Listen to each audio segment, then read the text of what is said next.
నమస్తే, welcome to CM today. నేను మీ మధు. తెలంగాణలో విద్యుత్ సబ్సిడీ కోసం ప్రభుత్వం మొత్తం 13,992 కోట్ల రూపాయలు చెల్లించినట్టు డిప్యూటీ సీఎం భట్టి విక్రమార్క అయితే స్పష్టం చేస్తున్నారు. అయితే ఖమ్మంలో విద్యుత్ అధికారులతో ఏర్పాటు చేసిన సమీక్ష సమావేశం తర్వాత ఆయన మీడియాతో అయితే మాట్లాడడం జరిగింది.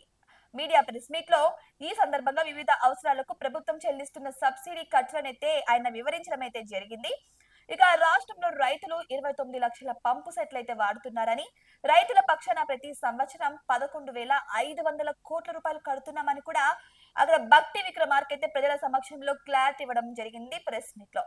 ఇక అదే విధంగా ప్రజలకు ఇస్తున్న ఉచిత విద్యుత్ పథకం 200 యూనిట్లకు ప్రజల తరపున 5,70,132 కుటుంబాలకు 2,293 కోట్ల రూపాయలు చెల్లించినట్లు కూడా బట్టి విక్రమార్క అయితే స్పష్టం చేయడం జరిగింది. ఇక రాష్ట్రాలలోని 29,018 విద్యా సంస్థలకు 198 కోట్లు కట్టినట్లు కూడా ఆయన చెప్పుకొచ్చారు. అంటే మొత్తం దాదాపు 14,000 కోట్ల సబ్సిడీ కోసం ప్రభుత్వం చెల్లించినట్లు కూడా ఆయన మీడియా సమక్షంలో చెప్పుకొచ్చారు.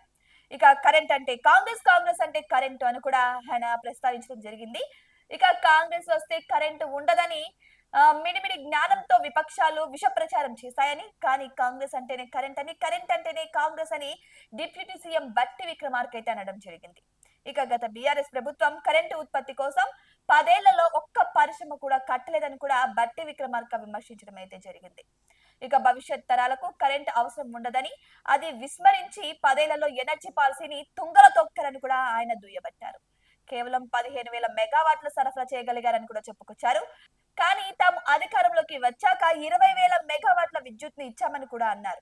ఇక కాంగ్రెస్ వస్తే కరెంట్ ఉండదని మిడిమిడి జ్ఞానంతో విపక్షాలు విష ప్రచారం చేశాయని, కానీ కాంగ్రెస్ అంటేనే కరెంటు, కరెంట్ అంటేనే కాంగ్రెస్, కాంగ్రెస్ ప్రభుత్వం అధికారంలోకి వచ్చిన తర్వాతే ప్రతి ఒక్కరికి, ఇటు రైతులకు ఇటు ప్రజలకు కూడా కరెంటు అందుబాటులో ఉంటుందని అయితే ఆయన స్పష్టం చేసుకొచ్చారు. ఇక అయితే గత ప్రభుత్వం గురించి కూడా ఆయన దుయ్యబట్టడం జరిగింది. ఆ కరెంటు కోసం, వాటి ఉత్పత్తి కోసం ఒక్క పరిశ్రమ కూడా కట్టలేదని విమర్శించారు బట్టి విక్రమార్క. ఇక భవిష్యత్ తరాలకు కరెంట్ అవసరం ఉంది అని, అది విస్మరించి 10 ఏళ్లలో ఎనర్జీ పాలసీని తుంగలో తొక్కారని కూడా ఆయన దుయ్యబట్టారు.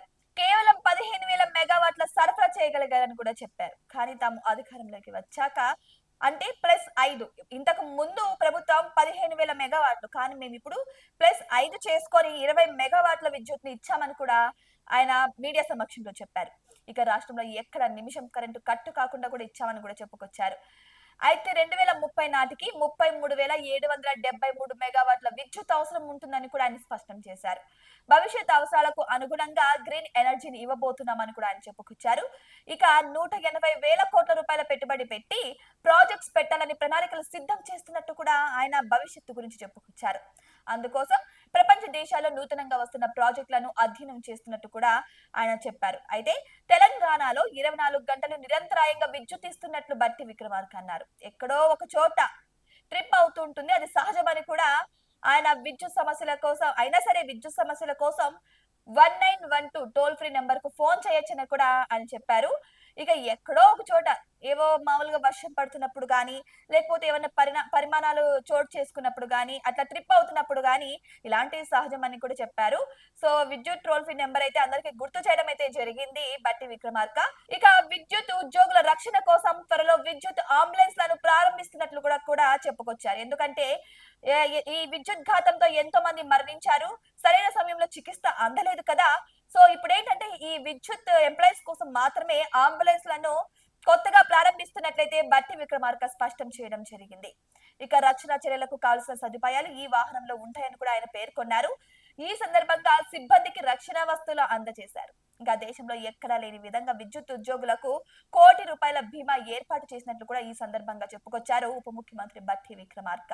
సో ఇటు చూస్తే విద్యుత్ ప్రజలందరి వరకు సమానంగా అందడమే కాకుండా ఆ విద్యుత్ మన వరకు చేరడానికి కష్టపడే విద్యుత్ ఉద్యోగుల కోసం కూడా ఎన్నో ఫెసిలిటీస్ ఈ ప్రభుత్వం తెచ్చింది అని కూడా ఆయన చెప్పుకొచ్చారు. సో గత ప్రభుత్వాన్ని ఈ ప్రభుత్వాన్ని పోల్చి చూశారు ఉప ముఖ్యమంత్రి బట్టి విక్రమార్క. అయితే మరి ఇవన్నీ కూడా వారు సాకారం చేస్తారా?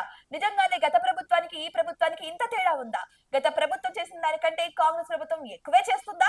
మరి మీరేమంటారు? ఉప ముఖ్యమంత్రి బట్టి విక్రమార్క చేసిన వ్యాఖ్యల గురించి మీ అభిప్రాయాన్ని కామెంట్ బాక్స్ లో కామెంట్ రూపంలో తెలియచేయండి. మీ అభిప్రాయాన్ని మాతో పంచుకోండి. ఇటువంటి మరిన్ని ఇంట్రెస్టింగ్ అప్డేట్స్ కోసం మా ఛానల్ ని సబ్స్క్రైబ్ చేసుకోండి. అంతవరకు సెలవు, నమస్కారం.